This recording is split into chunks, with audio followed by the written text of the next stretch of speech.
बिस्मिल्लाहिर्रहमानिर्रहीम। Bismillahirrahmanirrahim. Assalamu alaikum. Welcome back to BPSC and FPSC Math Center, and we are solving PPSC test 2017 of lecture mathematics question number 63 देखें। 63 में पूछा गया कि हमारे पास एक स्क्वायर मैट्रिक्स है ए, उस square matrix A such that A square is equal to A, मतलब किसी मैट्रिक्स अगर 2 टाइम्स स्क्वायर करें इज इक्वल टू वो इटसेल्फ ही आ जाए तो उस मैट्रिक्स को क्या नाम दिया जाता है? इनवोलेटरी matrix, idempotent matrix, nilpotent matrix या सिमेट्रिक मैट्रिक्स। तो ये कंडीशन या इस डेफिनेशन के अगर ए स्क्वायर इज इक्वल टू ए ही आ जाए तो उस मैट्रिक्स को क्या नाम दिया जाता है? फिर हमें इन चारों टर्म्स का नॉलेज होना चाहिए कि इनवोलेटरी मैट्रिक्स क्या होती है, आइडेम्पोटेंट क्या होती है, नीलपोटेंट और सिमेट्रिक मैट्रिक्स क्या होती है। टाइम वेस्ट किए बगैर चलते हैं इनकी डेफिनेशंस की तरफ। इनवोलेटरी मैट्रिक्स कहते हैं कि अगर किसी मैट्रिक्स का मैं फॉर एग्जांपल मेरे पास एक मैट्रिक्स स्क्वायर मैट्रिक्स ए है, उसी स्क्वायर मैट्रिक्स को मैं ए के साथ ही मल्टीप्लाई करूं इज इक्वल टू मेरे पास वही आइडेंटिटी मैट्रिक्स आ जाती है या यूनिट मैट्रिक्स आ जाती है। तो फिर इसे कहते हैं इनवोलेटरी मैट्रिक्स, और शॉर्ट इसे मैं लिखूंगी A square is equal to identity matrix या यूनिट मैट्रिक्स। सही।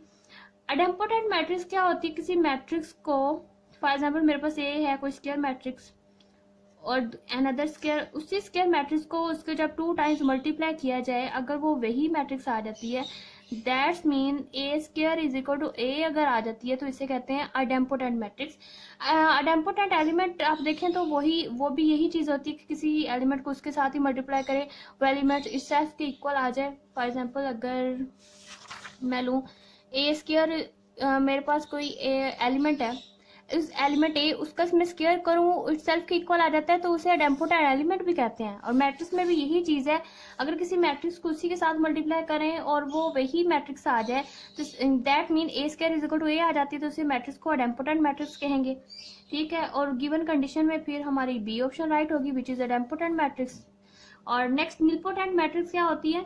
किसी मैट्रिक्स को आप मल्टीप्लाई करते जाएं, स्क्वायर मैट्रिक्स है उसको करते जाएं मल्टीप्लाई, जिस पावर पे, जिस लिस्ट पावर पे वो मैट्रिक्स को मल्टीप्लाई किया इज इक्वल टू, अगर सपोज दैट इसने नल मैट्रिक्स दे दिया तो उसे कहेंगे कि A cube is equal to null matrix हो, क्योंकि मैट्रिक्स को ऑपरेशन करने के बाद एक मैट्रिक्स ही आएगी, चाहे आप उसको ऐड करें, मल्टीप्लाई करें या जिस तरह भी करें तो वो एक मैट्रिक्स ही देती है। जिस तरह नंबर्स का मल्टीप्लाई कोई भी ऑपरेशन लगाए तो नंबर ही आता है, इस मैट्रिक्स का जो भी ऑपरेशन लगाएंगे कि अनदर मैट्रिक्स ही आती है। अगर वो नल मैट्रिक्स भी आती है इसकी सारी एंट्री 0 तो वो उसके लिए हो, मतलब फॉर एग्जाम्पल इस मैट्रिक्स ए को मैंने 3 टाइम्स मल्टीप्लाई किया है, अगर वो ए क्यूब पे नल मैट्रिक्स देती है तो इसकी पावर जो 3 है इसे कहेंगे नीलपोटेंसी इंडेक्स, और मैट्रिक्स ए को कहेंगे कि वो नीलपोटेंट है। ठीक है। मैंने सपोज किया है कि इसको 3 दफा मैंने मल्टीप्लाई किया है और 3 टाइम्स मल्टीप्लाई करने पे वो नल दे रही है। सपोज से कोई मैट्रिक्स आपको 4 टाइम्स मल्टीप्लाई करने पे नल मैट्रिक्स दे, या 4-5 टाइम्स, जितनी मतलब मर्जी आप मल्टीप्लाई करते जाए, जब जिस लिस्ट पावर पे वो नल मैट्रिक्स देगा वो मैट्रिक्स भी नीलपोटेंट होगी, और उसकी जो पावर जितनी पावर्स पे जितनी टाइम्स मल्टीप्लाई करने पे देगी वो नीलपोटेंसी इंडेक्स होगा। ठीक। नेक्स्ट है सिमेट्रिक मैट्रिक्स। सिमेट्रिक मैट्रिक्स होता है किसी मैट्रिक्स का आप ट्रांसपोज लें और वो इटसेल्फ के अगर इक्वल आ जाती है तो वो सिमेट्रिक मैट्रिक्स होती है। इस इनवोलेटरी मैट्रिक्स को आप ऐसे भी लिख सकते हैं, square is equal to identity matrix मैंने लिखी है, या फिर A is equal to A inverse कर लें, या फिर A square is equal to identity कह लें, तो बात एक ही है। मतलब फॉर एग्जांपल मैंने A square is equal to identity कहा था, पर ए इंटू ए भी आइडेंटिटी कह सकते हैं, और उसको प्री मल्टीप्लाई करें with inverse, A inverse and A identity हो जाएगा, और ए इनवर्स आइडेंटिटी मल्टीप्लाई होगा इनवर्स ही आ जाएगा, then A is equal to A inverse कह दें या A square is equal to identity कह दें, बात एक ही होती है। ठीक है। ये इनवोलेटरी मैट्रिक्स की डेफिनेशन थी idempotent. So question number 63 B option is the right. Next move on question number 64 we have to find the cofactor of the elements of the second row of the determinant। ये एक determinant हमें दिया गया है और इसके second row के cofactors find करने हैं। ठीक है। कोफैक्टर्स कैसे फाइंड करते हैं कि सेकंड रो के फाइंड करने हैं, मतलब -4 एलिमेंट का भी हमें कोफैक्टर फाइंड करना है, 3 का भी और 6 का भी। -4 जब लेंगे, -4 जिस रो और जिस कॉलम में है उसको छोड़ देना, बाकी -4 का माइनर लेना है। इसको छोड़ेंगे तो बाकी क्या बचेगा? 2 and 3, -7 and 9।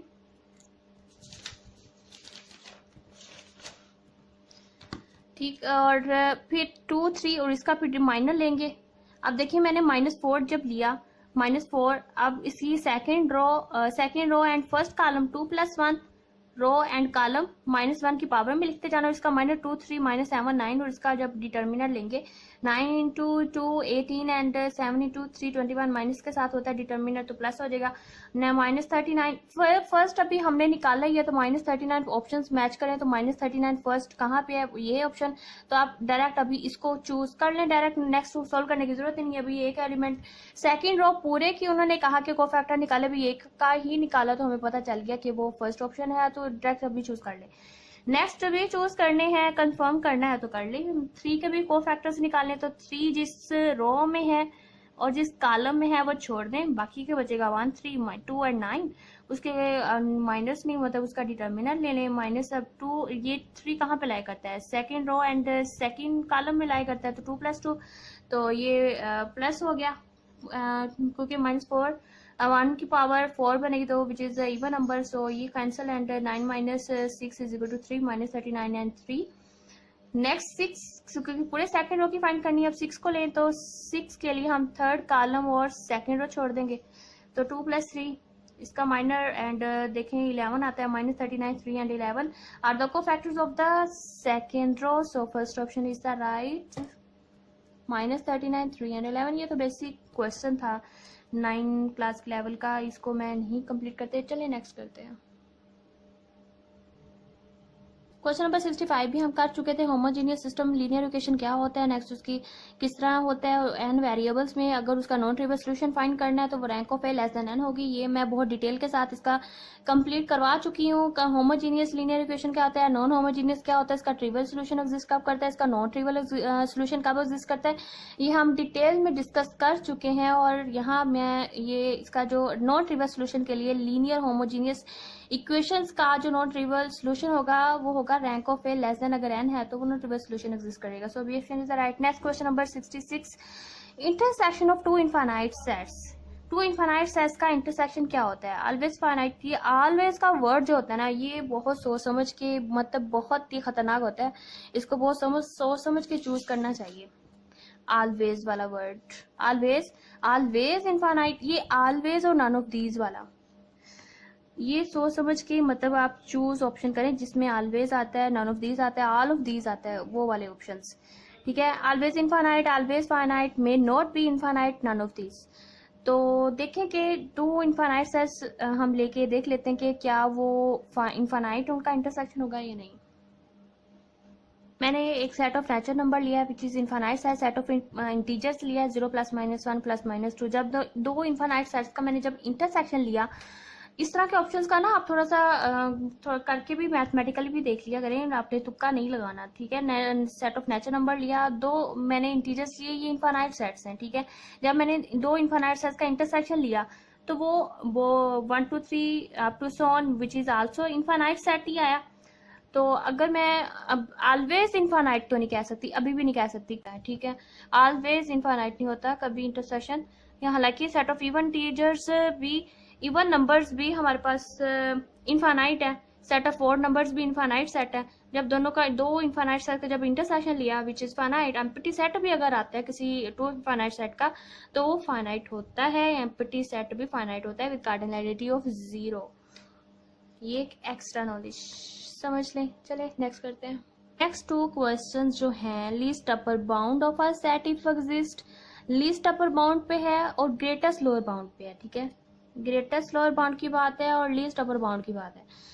ये आपको मैं बता देती हूँ ऑप्शंस कौन से राइट हैं कौन से रॉन्ग है। इसको हम थोड़ा सा ना डिटेल में इसके बारे में, क्योंकि बहुत ही कंफ्यूजिंग क्वेश्चंस होते हैं लिस्ट अपर बाउंड और ग्रेटर लोअर बाउंड, तो मैं इसका थोड़ा सा आपको ये, क्योंकि हम अब इस क्वेश्चन से हम कंसेप्ट सीखने का हमें मौका मिलेगा कि लिस्ट अपर बाउंड और ग्रेटेस्ट लोअर बाउंड क्या होता है।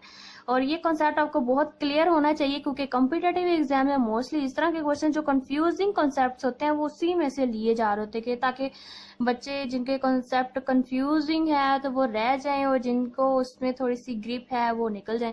इस तरह के तो क्वेश्चन पीपीएससी के मोस्ट फेवरेट होते हैं, और इसका इस तरह के मतलब जिस टॉपिक से लिया गया ना, वैसे मेरी ट्राई है कि जिस टॉपिक से क्वेश्चन लिया जा रहा है उस सारे टॉपिक्स को मैं साथ साथ कवर करती हूँ। और ये जिस टॉपिक से ये वैसे प्रॉपर्टीज हैं रियल नंबर्स की, कि लीस्ट अपर बाउंड और greater lower bound of a set क्या होता है, तो ये भी हम डिस्कस कर लेते हैं इसी वीडियो में अच्छे से। फिर इसके राइट ऑप्शन अगर देखना ही है तो बता देती हूँ। List upper bound of a set of exist is always unique. तो यहाँ कह रहे हैं इनफाइनाइट है, फाइनाइट है, यूनिक है, ऑलवेज इन फ्रैक्शन, फ्रैक्शन में हो भी सकता है नहीं भी हो सकता, तो ऑलवेज यूनिक तो होता ही है। So C option is the right. Next कह रहे हैं greatest lower bound of a set always belong to the set. No, always कभी नहीं करता। Not belong to the set, ये भी नहीं ऑलवेज होता। मे और may not belong to the set, हाँ ये सही है कि मे और may not belong to the set. वैसे ये प्रॉपर्टी लिस्ट अपर बाउंड के लिए भी होल्ड करती है कि लिस्ट अपर बाउंड मे और may not belong to the set. Greatest lower bound के लिए भी ये प्रॉपर्टी सेटिस्फाई होती है कि मे और may not belong to the set. ये रिमार्क्स में है, ग्रेटेस्ट लोअर बाउंड और लीस्ट अपर बाउंड मे और may not belong to the set. So C option is the right. None of these में नहीं जाएगा, इसका सी है और इसका भी सी ऑप्शन राइट है। लेकिन थोड़ा सा इसको समझ भी लेते हैं नेक्स्ट डिटेल में। ग्रेटेस्ट लोअर बाउंड और लीस्ट अपर बाउंड के लिए आप ये इन्फीमम सुप्रीमम, इन्फीमम कहते हैं ग्रेटेस्ट लोअर बाउंड को और सुप्रीमम कहते हैं लीस्ट अपर बाउंड को। इन्फीमम कहते हैं या ग्रेटेस्ट लोअर बाउंड कहते हैं, सुप्रीमम कहते हैं या लीस्ट अपर बाउंड कहते हैं, बात एक ही होती है, ठीक है। ये एक ही चीज के टू डिफरेंट नेम्स हैं। और इन्फीमम और सुप्रीमम के लिए आपको लोअर बाउंड्स और अपर बाउंड्स का कॉन्सेप्ट क्लियर होना चाहिए कि लोअर बाउंड और अपर बाउंड्स क्या होते हैं, ठीक है। मेरे पास फॉर एग्जाम्पल एक क्लोज्ड इंटरवल है 1-3 का, 1-3 का क्लोज्ड इंटरवल है। तो अगर मैं इसको क्योंकि सबसेट ऑफ आर होता है, तो अगर मैं इसको रियल लाइन पे ड्रा करूँ फॉर एग्जांपल -1 0 1 2 and 3, ठीक। और ये इंटरवल है 1 से 10 और इक्वल टू 1 वो इसके लोअर बाउंड्स होंगे, and greater equal to 3 value जितनी भी इसकी सारी आएंगी वो सारी इसके अपर बाउंड्स में काउंट होती हैं। फॉर एग्जाम्पल अगर लोअर बाउंड्स के लिए मैं कह रही हूँ कि तमाम वैल्यूज मतलब तमाम m सारी वो तमाम values which is less than equal to m and m dash belongs to this interval, जो इंटरवल से बिलोंग करता है वो तमाम वैल्यूज इसकी लोअर बाउंड्स में आ जाती हैं।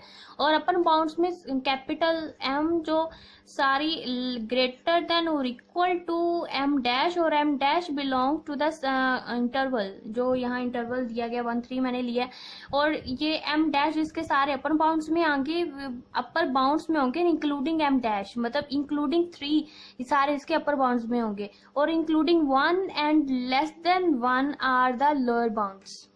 की डेफिनेशन देखें कि इन्फीमम को हम ग्रेटेस्ट लोअर बाउंड कहते हैं, ग्रेटेस्ट लोअर बाउंड। और ग्रेटेस्ट लोअर बाउंड की डेफिनेशन क्या है, वो मैक्सिमम होता है तमाम लोअर बाउंड्स का, मतलब जितने भी लोअर बाउंड्स हैं उनमें मैक्सिमम वैल्यू जो होगी m less than equal to m dash and side that m dash belongs to closed interval A B. ये क्लोज्ड इंटरवल के लिए भी हो सकती है और ओपन इंटरवल के लिए भी हो सकती है। जो भी इंटरवल आपने लिया है उस वो इंटरवल m डैश उससे बिलोंग करेगा, और तमाम lower bounds which is less then और इक्वल टू m डैश का जो मैक्सिमम होगा वो ग्रेटेस्ट लोअर बाउंड होगा। ग्रेटर लोअर बाउंड को ही हम इन्फीमम कहते हैं। फॉर एग्जांपल मैंने क्लोज्ड इंटरवल 1-3 का लिया, इसका जो ग्रेटेस्ट लोअर बाउंड होगा वो 1 होगा। इसके तमाम वैल्यूज इंक्लूडिंग 1 आर जिसके लोअर बाउंड्स होंगे, और उन सब में जो बड़ी वैल्यू होगी वो 1 होगी, बड़ी वैल्यू 1 होगी, तो वही इसका ग्रेटेस्ट लोअर बाउंड होगा। बेशक वो हम ओपन इंटरवल भी लेते हैं, 1 से तमाम इसकी smaller values including 1 are the lower bounds, उनमें तमाम वैल्यूज में जो 1 होगा वही इसका ग्रेटर होगा, और 1 ही इसका ओपन इंटरवल के लिए भी इसका बेशक ये 1 इसमें इंक्लूड नहीं करता, इस ओपन इंटरवल में इंक्लूड नहीं है, यहाँ इंक्लूड था तो भी इंक्लूड हो तब भी इसका ग्रेटर लोअर बाउंड यही है, इंक्लूड नहीं है तो भी इसका ग्रेटेस्ट लोअर बाउंड 1 ही होगा, ओपन एंड क्लोज के लिए ये होगा। सेम सुप्रीमम के लिए भी यही है। सुप्रीमम को हम लिस्ट अपर बाउंड भी कहते हैं, और लिस्ट अपर बाउंड के लिए हम मिनिमम वैल्यू लेते हैं कि वो तमाम upper bounds which are greater than और equal to m dash side that m dash belongs to closed interval A B, मतलब उस तमाम अपर बाउंड्स में जो इक्वल होगी और ग्रेटर होंगी तमाम वो इसके जो होंगे वो अपर बाउंड्स होंगे, और उनकी जो मिनिमम वैल्यू होगी, मतलब ये आप देखें ये 3 है, सारी वैल्यूज 3 से इस तरफ जाएंगे, राइट साइड पे सारी बड़ी भी होंगी, और इंक्लूडिंग 3 वो सारी वैल्यूज इसके अपर बाउंड्स में आ जाएंगी, और अपर बाउंड में जो सबसे मिनिमम वैल्यू होगी which is the smallest value वो 3 होगी, और 3 ही हमारा फिर यहाँ पे सुप्रीमम होगा। सुप्रीमम या list upper bound minimum values की निकालें या स्मॉलेस्ट वैल्यू निकालनी है तो वो होगी हमारी 3। तो क्लोज्ड इंटरवल ले तो इसकी जो लिस्ट अपर बाउंड इसका निकालें, लिस्ट अपर बाउंड अगर क्लोज्ड इंटरवल का निकालें तो वो 3 होगा। इस ओपन इंटरवल के लिए भी अगर मैं लीस्ट अपर बाउंड निकालूं तो वो भी 3 ही होगा, क्योंकि इक्वल वाली कंडीशन भी तो है ना इसके डेफिनेशन में। हम कोई ऐसी वैल्यू निकाल ही नहीं पाएंगे जो इक्वल वाली, मतलब अपर बाउंड्स में 3 के अलावा जो इक्वलिटी की कंडीशन को भी फॉलो करे। तो 3 ही इसका लीस्ट अपर बाउंड होगा। और क्लोज्ड इंटरवल में भी हम, क्योंकि इक्वलिटी वाली है इसमें, तो हम ऐसी कोई अपर बाउंड्स में या हम ग्रेटेस्ट लोअर बाउंड की बात करते हैं तो इसकी सारे लोअर बाउंड्स में ऐसी तमाम जो वैल्यूज आएंगी, उन तमाम जो वैल्यूज हैं वो इक्वलिटी वाली, अगर मैं 1 के अलावा किसी और को मतलब अगर कंसिडर करूं कि इसका ग्रेटेस्ट लोअर बाउंड होगा, तो ग्रेटेस्ट लोअर बाउंड होगा तो वो इक्वलिटी वाली कंडीशन सिर्फ 1 ही इसकी फॉलो करेगा।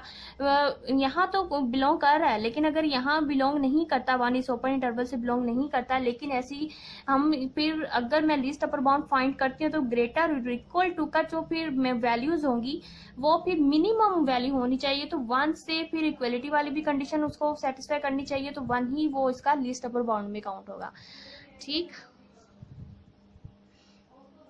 फाइनाइट सेट के लिए भी देख ले, कोई मैंने फाइनाइट सेट लिया 1 2 3 4, इसका जो इन्फिमम होगा ये ग्रेटेस्ट लोअर बाउंड होगा विच इज 1, एंड इसका जो सुप्रीमम होगा ये लीस्ट अपर बाउंड होगा विच इज 4 इसका लीस्ट अपर बाउंड होगा, ये सुप्रीमम होगा। मतलब वो चीज जो होता है सुप्रीमम और इन्फिमम मे और may not belong to the set, असल में ये बात मैं यहाँ कवर करना चाह रही थी। आई होप आप कवर हो गई है, समझ भी आ गई होगी आपको। चलिए अब चलते हैं क्वेश्चंस की तरफ। बहुत नॉलेज हमने ले लिया इस क्वेश्चन से, बहुत सीख लिया। इसी क्वेश्चन से देखना नेक्स्ट जब यूपीएससी एग्जाम्स आएंगे, इन्फिमम सुप्रीमम और इसके बारे में जितनी भी इंफॉर्मेशन थी, इसकी एक्सियम्स को रिमार्क्स को लेके मैंने सारा डिटेल में इसके नोट्स प्रिपेयर किए हैं। और यही डेफिनेशन जो मैंने आपको बताई, let's S be subset of R, जो सेट ऑफ रियल नंबर्स का ही सबसेट लेते हैं, दैट इज बाउंडेड बिलो।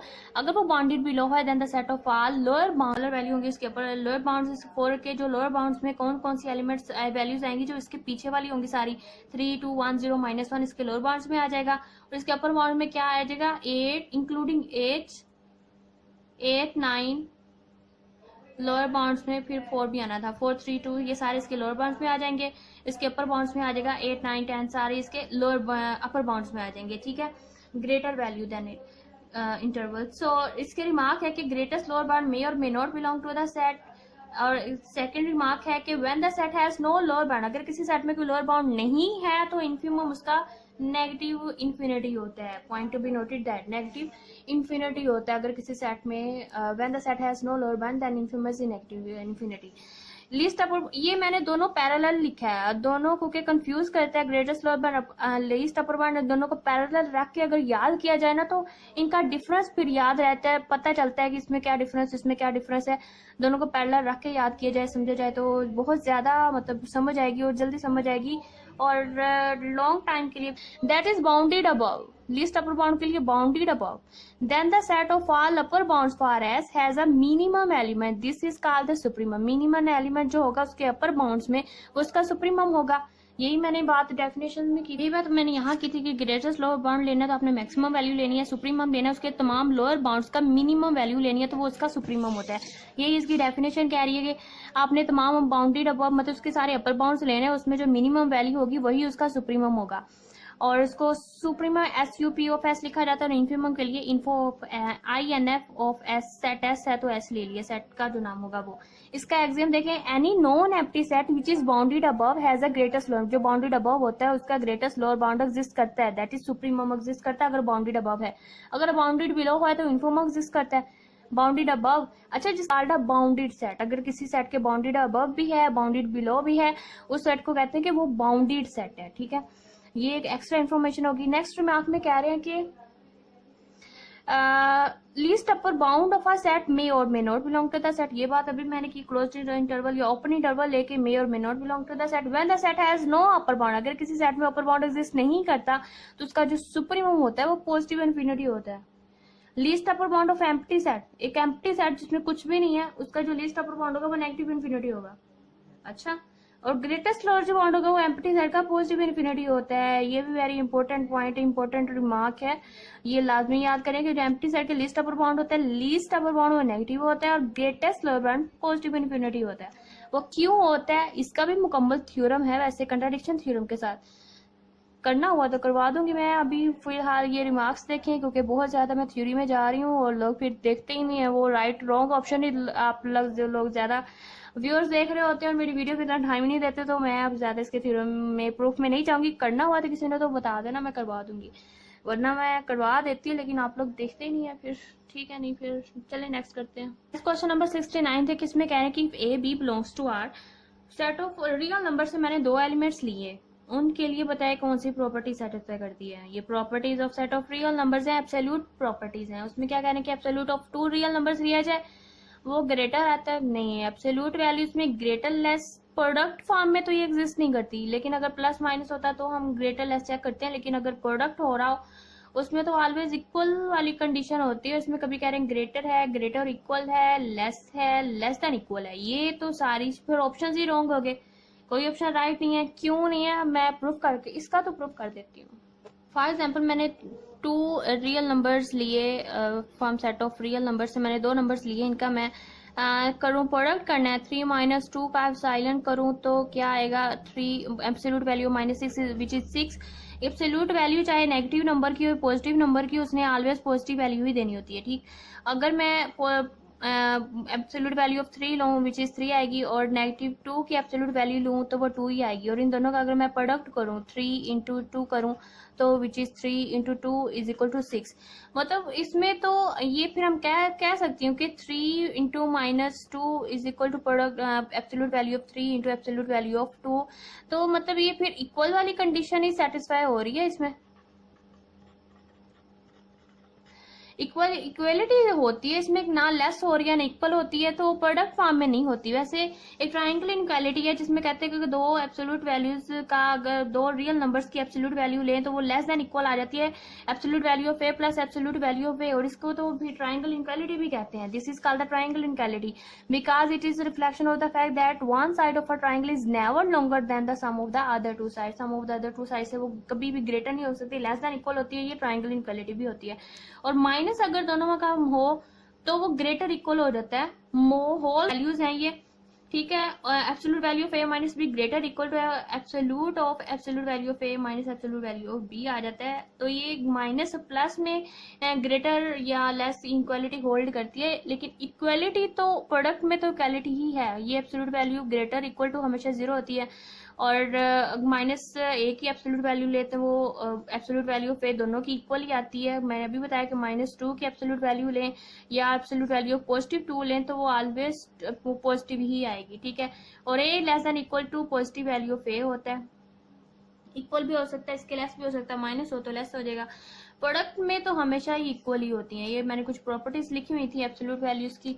तो absolute value of A over B fraction में ले तो नोमिनेटर और डिनोमिनेटर की एब्सोल्यूट वैल्यू लैदा हो जाती है, और डिनोमिनेटर मतलब बी नेवर इक्वल टू 0।